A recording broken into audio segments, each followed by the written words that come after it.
ask you a few questions that people on Femina India's Twitter handle came and asked you. They're special because they're from your fans. One has come from Astha M.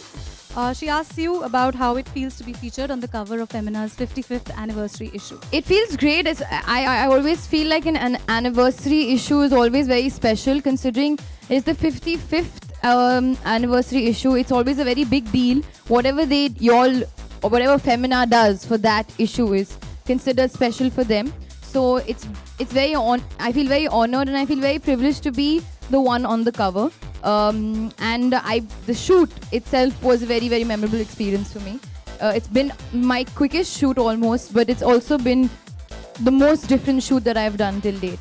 So it feels great. And another thing that I'm really, really excited about is that I have my very, very lovely brand Philips Kerashine range on the cover. And I was so pleasantly surprised to see that happen when I saw the cover, because I had no idea of it. And now that I've got goodies from them, it's even better. So Alia, our issue is all about journeys, and your journey has been really special. It's been quick, but it's been super successful. My journey is just started. It has just taken off, absolutely. But like we say, you must have had some people who stood by you through your setbacks, roadblocks. Do you have anything to say about them? As I said, my journey's just begun, so I really don't know what I'm in for. I don't know how many setbacks or how many times I'm going to have a roadblock.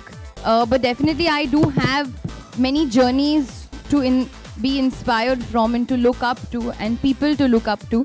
And having said that, I also do have those very people in my life, same people, different people who I know will always be there for me and who will always help me when I have.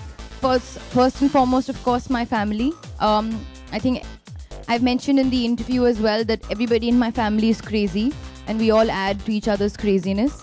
But that's why it makes my family very different and very special. And of course, a couple of friends here and there who I know I can count on. You have in your column and your interview said that you hate the pressure to be perfect. Tell us a bit about that.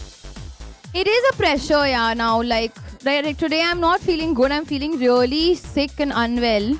I've just arrived yesterday and I had fever and I was like jet lag. I couldn't sleep. So today I was looking at myself in the mirror. I said, oh my God, I'm not going to look good. I'm going to try my level best, and then tomorrow I'm going to have some Alia looks bad, yay or nay, and all that rubbish is going to happen.